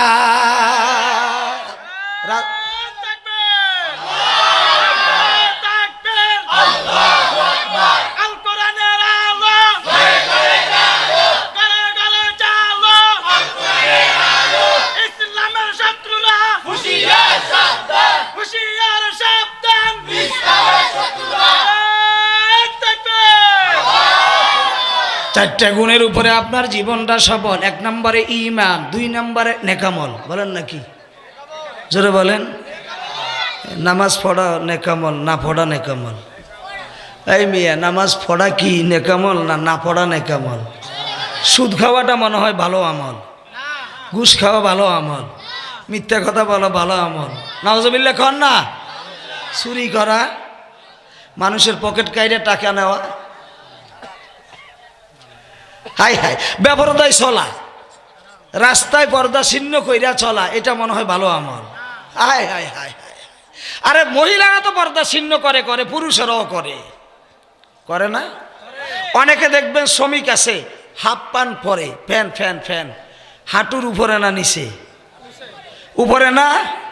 আচ্ছা বলেন তো, একটা পুরুষের জন্য কি এটা সতর না? সতর কোনখান থেকে? নাভির উপর থেকে হাঁটুর নিচ পর্যন্ত এটা পুরুষের জন্য সতর, ঠিক কি না? তো এইটা দেখা কি বৈধ না অবৈধ?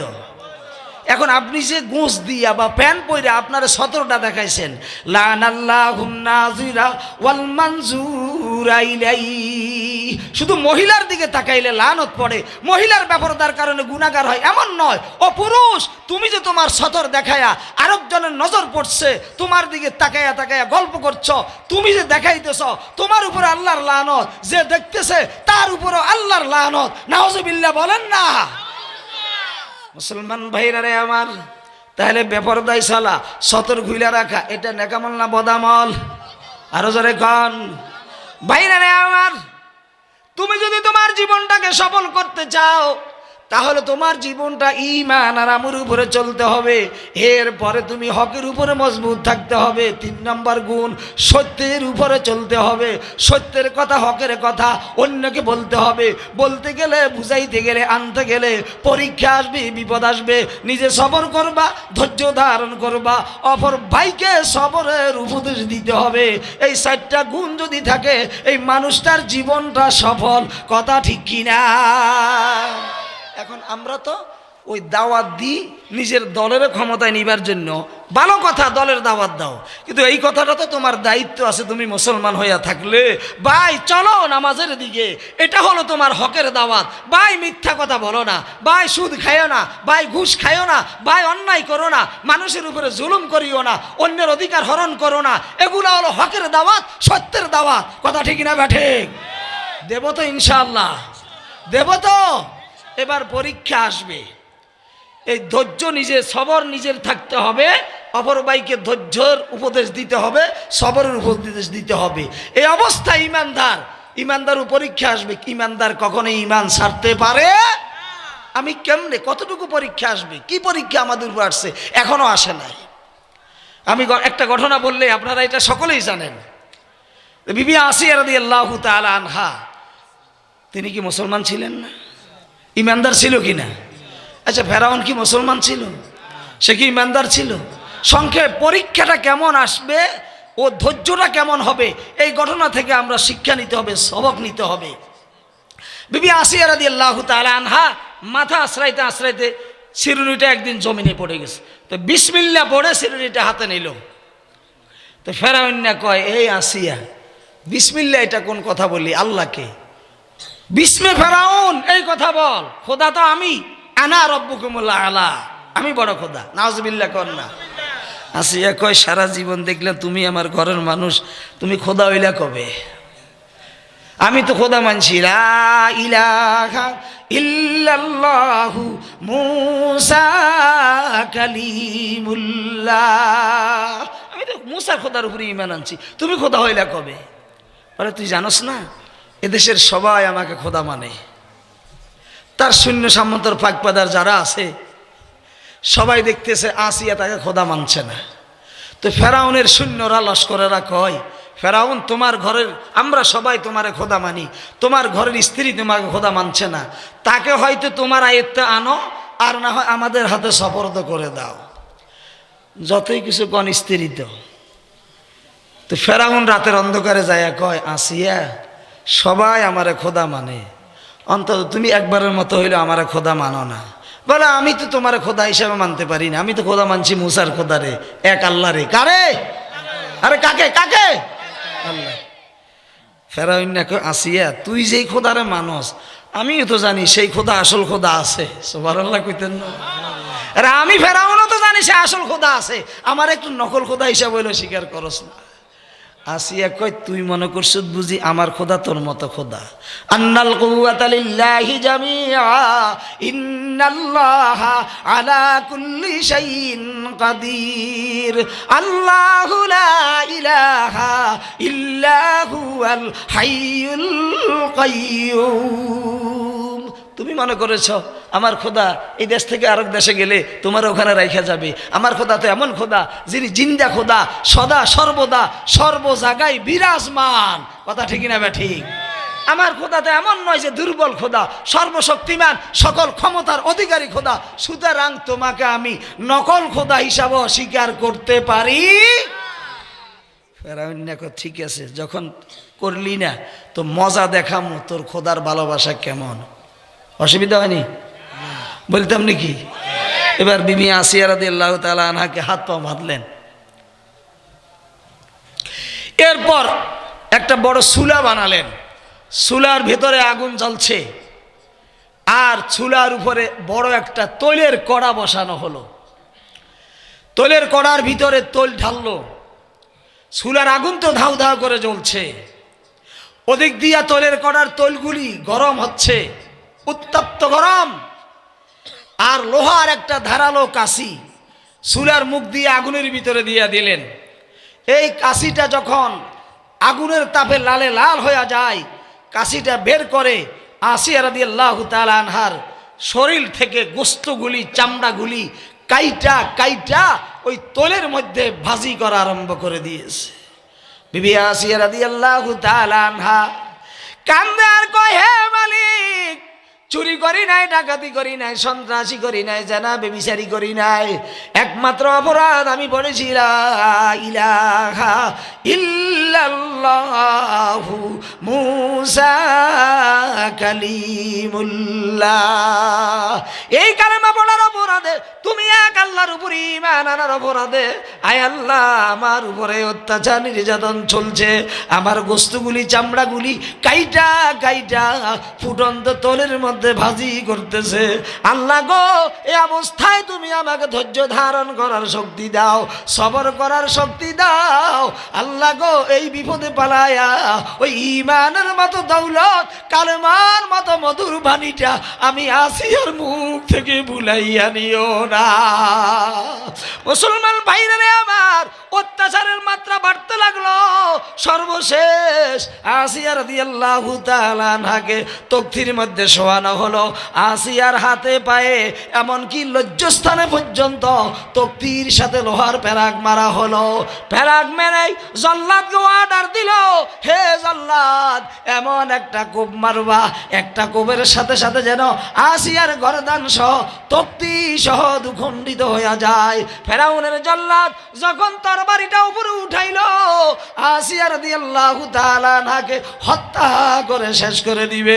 আসিয়া রাদিয়াল্লাহু তাআলা আনহা আল্লাহর কাছে ফরিয়াদ শুরু করলেন, ওয়াদারাবাল্লাহু মাসালাল লিল্লাযীনা আমানু মুরাআতা ফিরআউনা ইয ক্বালাত রাব্বি বিনিলি ইনদাকা বাইতান ফিল জান্নাহ ওয়া নাজ্জিনি মিন ফিরআউনা ওয়া আমালিহি ওয়া নাজ্জিনি মিনাল কওমিজ জালিমিন। আয় আল্লাহ, আমি আর ফিরআউনের ঘরে থাকতে চাই না, তুমি আমার জন্য তোমার কাছে একটা ঘরের ব্যবস্থা করো, আর আমাকে ফিরআউনের অত্যাচার থেকে, ফিরআউনের জল্লাদের অত্যাচার থেকে আল্লাহ তুমি রক্ষা করো।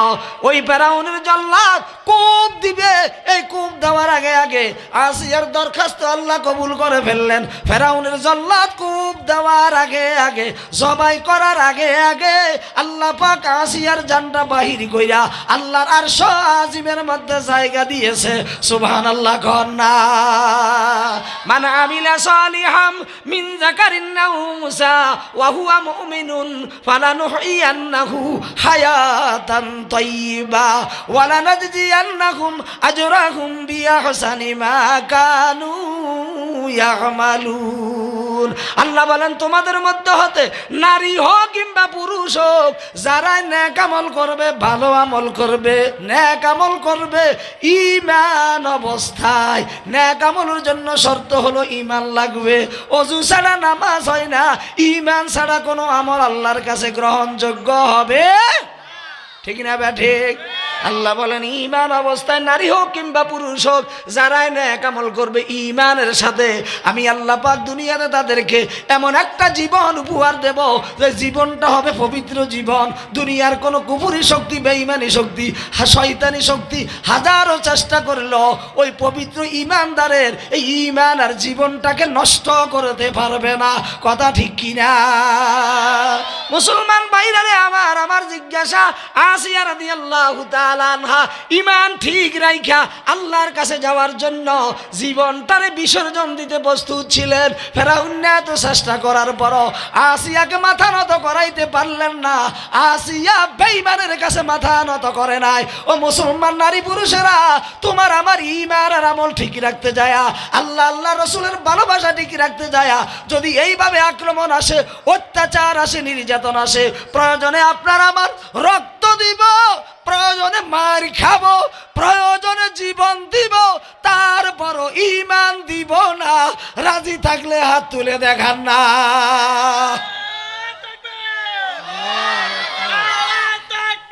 আল্লাহ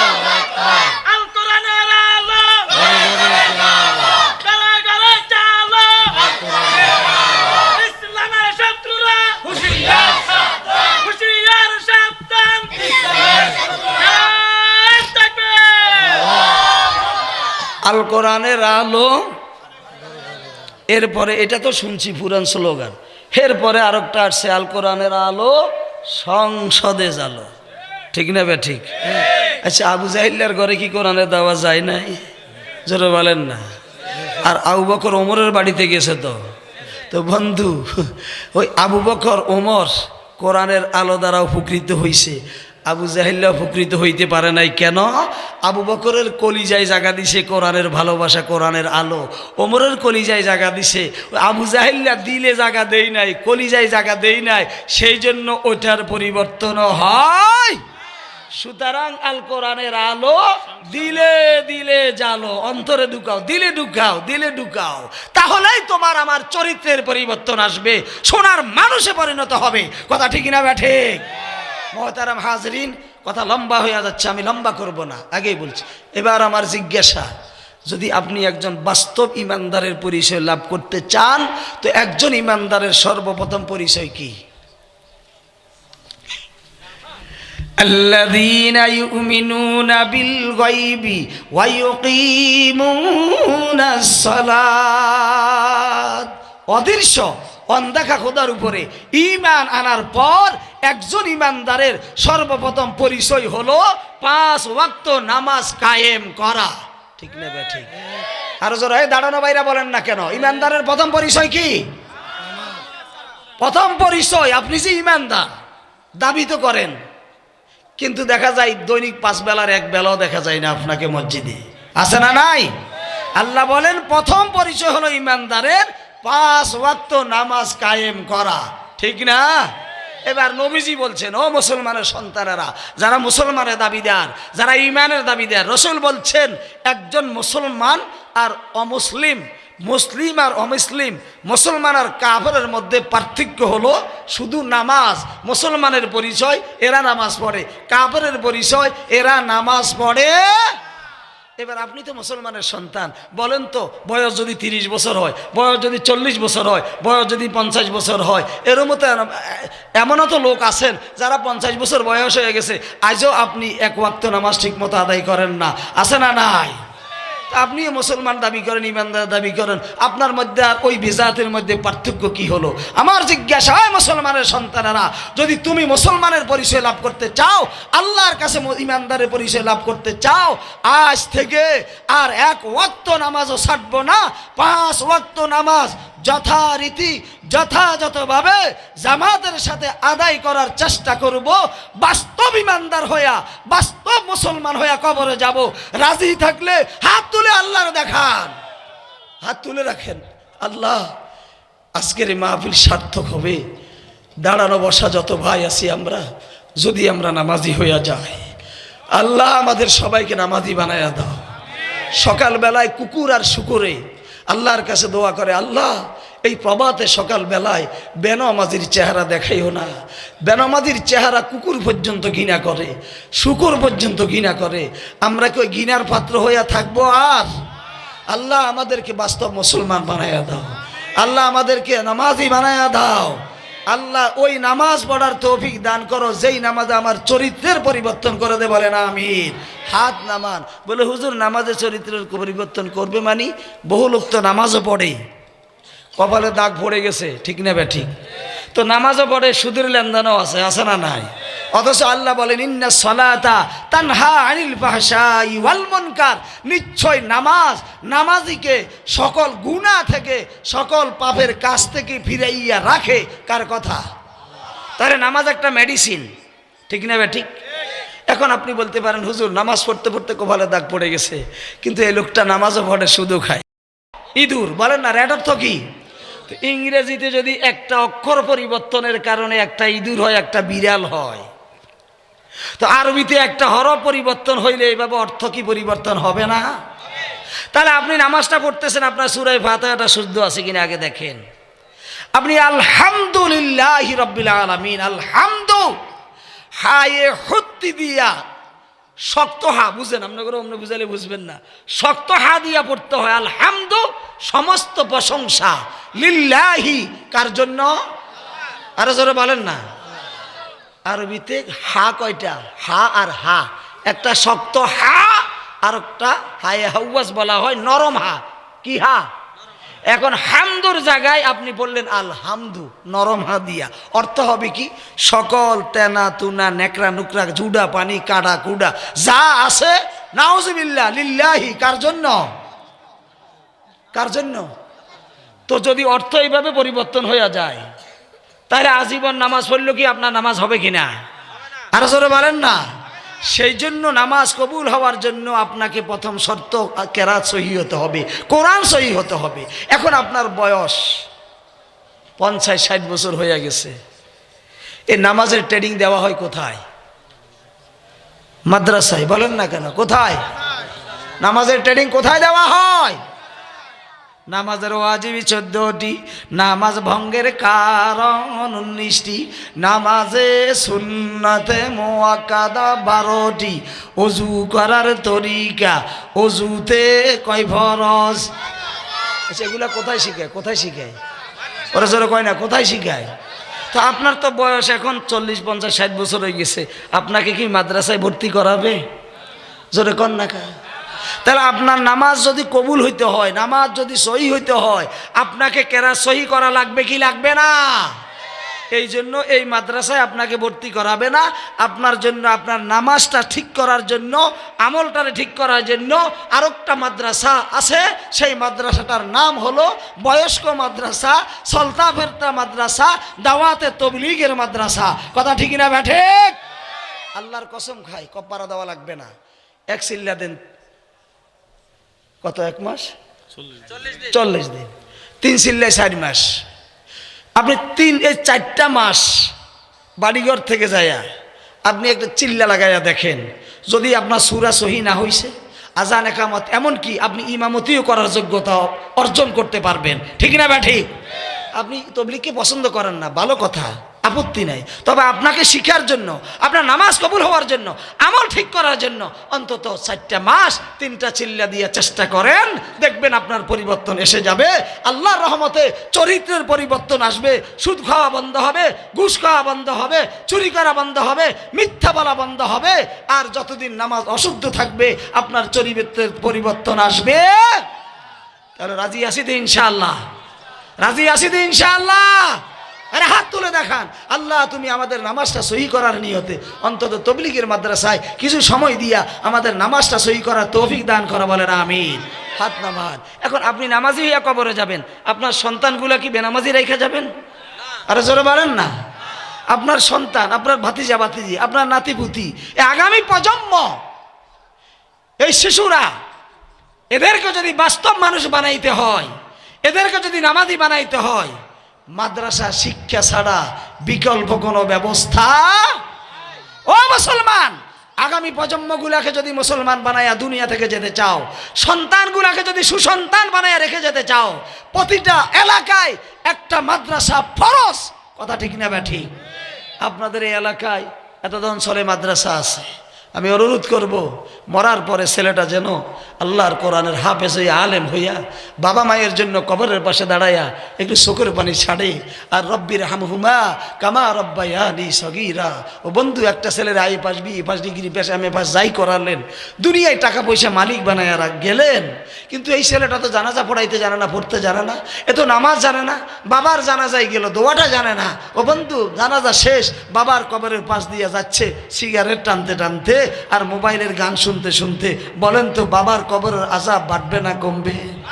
আল্লাহ রসুল বলেন, রেখে যাওয়া সন্তানের, দুনিয়ায় রেখে যাওয়া সন্তানের আমলের বিনিময় আব্বা আম্মার কবরের আযাব মাফ হয়ে যায়। সন্তানের আমলের কারণে আব্বা আম্মার কবরের আযাব বাড়তে থাকে। যেই সন্তানটা সিগারেট টানতে টানতে বাবা মায়ের কবরের পাশ দিয়ে যায়, ওই মোবাইলের গান বাজনা শুনতে শুনতে যায়, বাবা মার কবরের আযাব মাফ হবে না বাড়বে? আর কোরআন পড়ুয়া একটা সন্তান হাফেজ হইল, আলেম হইল, ভালো আলহামদুলিল্লাহ। যদি না হয় 3টা বছরের মায়া ত্যাগ কইরা এই যে মাদ্রাসাগুলো আছে নুরানিতে ভর্তি করাইয়া দিবেন। এই ছেলেটা কোরআন পড়তে জানে, বাবা মার কবরের পাশ দিয়া সিগারেট টানতে টানতে যাবে না, হঠাৎ সামনে পড়ে যাবে, জিয়ারতে দাঁড়িয়ে যাবে, আলহামদু সূরা ফাতিহা পড়ে, সূরা ইখলাস পড়ে, দুরূদ শরীফ পড়ে আল্লাহর দরবারে দোয়া করতে থাকবে, রব্বির হামহুমা কামা রব্বায়ানি সগীরা। হে আল্লাহ, আমার সন্তান, আমার মা বাবা বাবা আমার ছোট্টবেলায় যেইভাবে আমাকে আদর সোহাগ দিয়া ভালোবাসা দিয়া লালন পালন করেছে, তিল তিল করে বড় করেছে, আমার সেই মা বাবাকে এই অন্ধকার কবরে তোমার কুদরতি হাতে অমনিভাবে লালন পালন করো। এইভাবে দোয়া করে চোখের পানি ছাড়বে। আল্লাহ রসুল বলেন এই কোরআন পড়ুয়া সন্তানের চোখের পানি নাকের ঢোকায় আসার আগে আগে আল্লাহ পাক তার আব্বা আম্মার কবরের আযাব মাফ করিয়া দেয়। আরো আস্তে কোন সুবহানাল্লাহ। তাহলে কমপক্ষে 3 বছরের জন্য একটা ছেলে এবং মেয়ে সবাইকে কোরআনটা শিখাইয়া নামাজি সন্তান দুনিয়ায় রাইখা কবরে যাব, রাজি আছি তো ইনশাআল্লাহ? তাইলে একজন ইমানদারের পরিচয় নামাজ কায়েম করা। মুসলমান আর কাফেরের মধ্যে পার্থক্য, মুসলমানে নামাজ পড়ে, কাফেরেরা নামাজ পড়ে। আজ থেকে আল্লাহ যেন আমাদের সবাইকে বাসা বাড়িতে যারা আছে নামাজি মা বোন সহ সবাইকে যেন আল্লাহ পাক নামাজি হিসাবে কবুল করেন। 5 ওয়াক্ত নামাজ যেন ঠিকমতো আদায় করতে পারি এবং জীবনের প্রতিটা মুহূর্তকে ঈমান আর আমলের মধ্যে, নেক আমলের মধ্যে কাটাইতে পারি। ও বাবা, রাত্রে ঘুমাইতে 3 বার কুল হুয়াল্লাহ সূরাটা পড়িয়া ঘুমান না, 1 খতম কোরআন তেলাওয়াতের সব আপনি লইয়া কবরে যাওয়ার ব্যবস্থা হবে। কথা ঠিক না ঠিক? আজকে দুনিয়াতে সবারই মন চায় একটা এয়ার কন্ডিশন বালাখানা, একটা বিল্ডিং বানায়া, টাইলস টুইস লাগাইয়া, খাট আলমারি, ও বন্ধু সোফা টোফা লাগায়া একটু সুন্দর করে এই ঘরে বসবাস করতে মন চায়, কিন্তু এই ঘর আপনাকে থাকতে দিবে? এর পরজগতে একটা বিল্ডিংয়ে বালাখানায় থাকার আশা আছে কিনা? আসেনি? আসে নাকি? আল্লাহ রসুল বলেন কেউ যদি 10 বার সূরা ইখলাস কুল হুয়াল্লাহ সূরাটা পাঠ করে 10 বার, কয়বার? সাথে সাথে আল্লাহ পাক তার জন্য আল্লাহর জান্নাতের ভিতরে স্বর্ণের একখানা বালাখানা তৈরি করে দেয়। আরো আস্তে কর না সুবহানাল্লাহ। কি বলছিলাম? তো রাত্রে যে ঘুমাবার সময় মোবাইলটা দেখে দেখে ঘুমাই, নাটক ছবি দেখে দেখে, বলেন তো এই আমলটা কি কালকে কবরে যাবে না? আরে কথা কয় না কা? ও বন্ধু, এই রাত্রে তোমার মরণ আসতে পারে, এই কথাটা কি দিলে আসতে পারে না? ঘুমের মধ্যে, ঘুমের বিছানায় মানুষ মারা যায়, এমন কি হয় না? তো তোমার আমার মৃত্যুটা তো রাত্রে আসতে পারে। তাহলে অন্তত 10 বার কুল হুয়াল্লাহ সূরাটা পড়া আল্লাহর জান্নাতে একটা বিল্ডিং বানায়া ঘুমাও। ওই রাত্রে মারা গেলে আল্লাহর জান্নাতে একটা স্বর্ণের বালাখানার মালিক হইয়া যাবে। সুবহানাল্লাহ কন না? আল্লাহ যেন সবাইকে জীবনের প্রতিটা মুহূর্তকে নেক আমলে কাটাবার তৌফিক দান করেন। কমাস কম 5 ওয়াক্ত নামাজ যেন আমরা জামাতের সাথে আদায় করতে পারি। আজকের মাহফিলকে যেন আল্লাহ কবুল করেন। এই যুবকদেরকে আমরা আরও সহযোগিতা করব, উৎসাহিত করব। তাদের এই কাজ কি এই এলাকার জন্য এই মাহফিলের আয়োজন, এটা কি এই এলাকার জন্য কল্যাণ না অকল্যাণ? ভালো না খারাপ? রহমত না গজব? আমরা কি এটা চাই? সবাই চান? তাহলে যুবকদেরকে আমাদেরকে উৎসাহিত করা, তাদেরকে সাহস দেওয়া দরকার আছে না নাই? কে কে উৎসাহিত করতে রাজি আছেন? হাত তুলে দেখান। এই মাহফিলকে চান আল্লাহ সবাইকে কবুল করা, বলেন আমিন।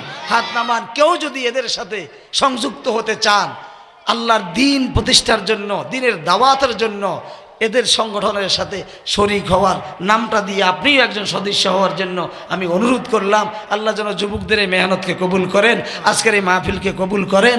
এই মাহফিলের জন্য যারা আয়োজন করেছেন, টাকা পয়সা দিয়েছেন, শ্রম দিয়েছেন, ঘাম দিয়েছেন, আল্লাহ যেন প্রত্যেকের মৃত মা বাবা আত্মীয় স্বজনের কবর আযাব মাফ করে দেন, সবাইকে ক্ষমা করে দেন, আমিন। ওয়া আখিরু দাওয়ানা আলহামদুলিল্লাহি রাব্বিল আলামিন। আমরা ইস্তিগফার পড়ি। আস্তাগফিরুল্লাহাল্লাযী লা ইলাহা ইল্লা হুয়াল হাইয়ুল কাইয়্যুম ওয়া আতুবু ইলাইহি। আস্তাগফিরুল্লাহাল্লাযী লা ইলাহা ইল্লা হুয়াল হাইয়ুল কাইয়্যুম ওয়া আতুবু ইলাইহি। আস্তাগফিরুল্লাহাল্লাযী লা ইলাহা ইল্লা হুয়াল হাইয়ুল কাইয়্যুম ওয়া আতুবু ইলাইহি। লা হাওলা ওয়ালা কুওয়াতা ইল্লা বিল্লাহিল আলিয়্যিল আযীম। লা ইলাহা ইল্লাল্লাহু মুহাম্মাদুর রাসূলুল্লাহ। দুরূদ শরীফ পড়েন। আল্লাহুম্মা সাল্লি আলা اللهم صل على محمد وعلى آل محمد كما صليت على إبراهيم وعلى آل إبراهيم إنك حميد مجيد.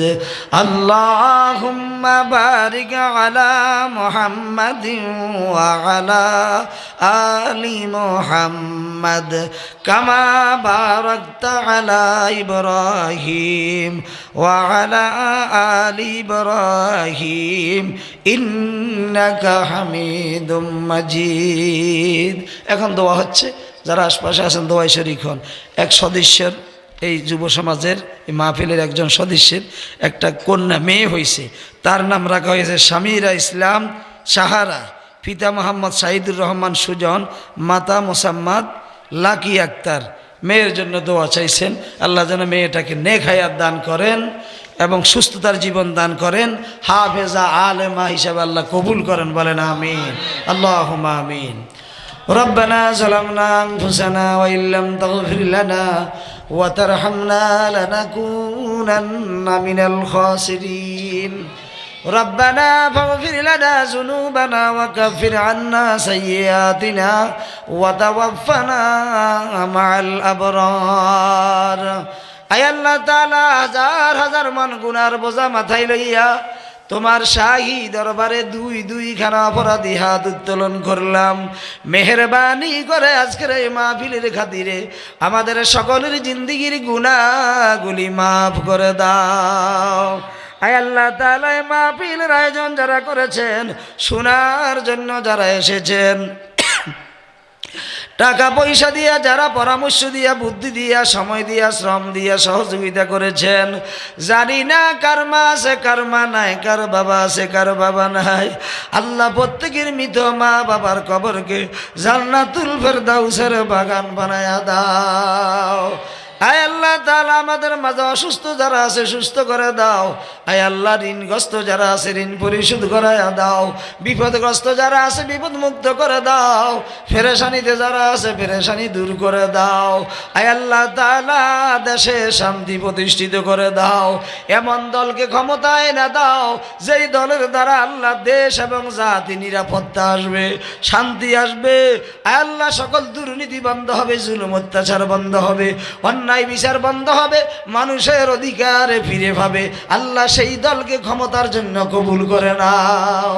আয় আল্লাহ তাআলা, এই মাহফিলের জন্য যুবকেরা আল্লাহ ইচ্ছে করলে তো গানের আয়োজন করতে পারতো, ইচ্ছে করলে তো এখানে মদের আয়োজন করতে পারতো। আয় আল্লাহ, তা না করে তোমার কোরআন প্রচারের উদ্দেশ্যে কোরআন প্রচার সংস্থার নাম দিয়া আয় আল্লাহ তোমার কোরআনের দাওয়াতি কাজ চালিয়ে যাচ্ছে।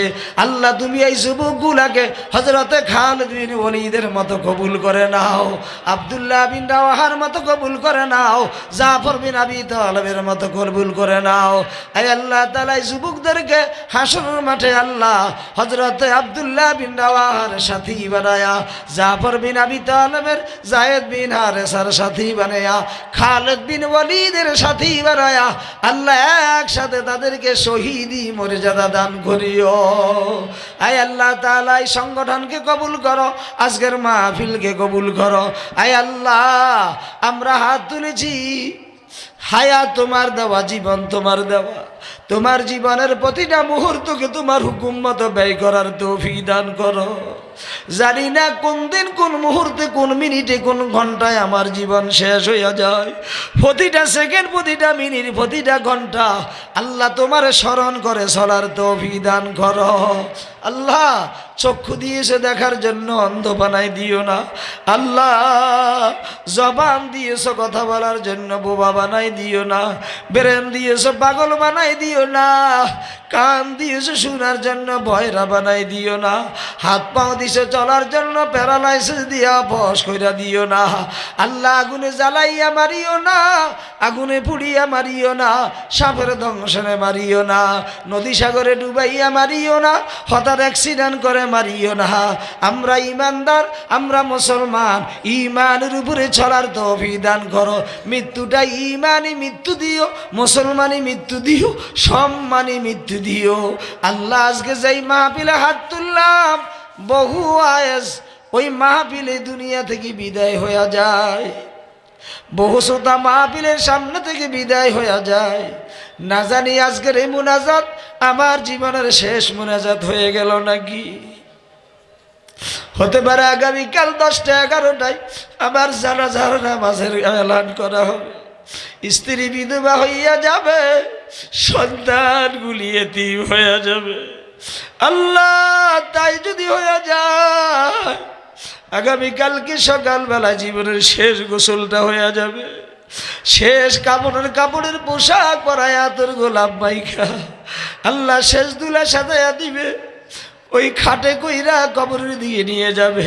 কলিজা টুকরা ছোট্ট ছেলেটা ছোট্ট মেয়েটা পিছন থেকে আব্বু আব্বু বলে ডাকতে থাকবে, মাটিতে দাপড়ায়া বুকে হাত মাইরা কত আদর করলাম, কত সোহাগ করলাম, কত চুমু খাইলাম। কালকে যদি শেষ সিদ্ধান্ত হইয়া যায় ওই আদরের সন্তানটা 1000 বার আব্বু ডাকলো, একবারের মতো সন্তানের ডাকে সাড়া দেওয়া সম্ভব হবে না। আল্লাহ যদি তাই হইয়া যায় এই মাহফিল থেকে গুনাহ মাফ না করিয়া বাসা বাড়িতে ফিরাইও না। আই আল্লাহ কবরের প্রশ্নের জবাবগুলি সহজ করে জবান দিয়ে বের করে দিও। হাসরের মাঠে নবীজির হাতে হাউজে কাউসারের পানি পান করায়া এই মাহফিলটাকে উসিলা বানায়া রহিম নামের দয়া আল্লাহ প্রমাণ কইরা প্রকাশ কইরা রহমতের নজরে আমাদের দিকে তাকায়া বিনা হিসাবে জান্নাতে যাওয়ার ব্যবস্থা কইরা দিও। রব্বির হামহুমা কামা রব্বায়ানি সগীরা। ওয়া সাল্লাল্লাহু তাআলা আলা খাইরি খালকিহি ওয়া নূর আরশিহি মুহাম্মাদিন ওয়া আলিহি ওয়া আসহাবিহি আজমাইন ওয়ারহামনা মাহুম বিরহমাতিকা ইয়া আরহামার রাহিমিন।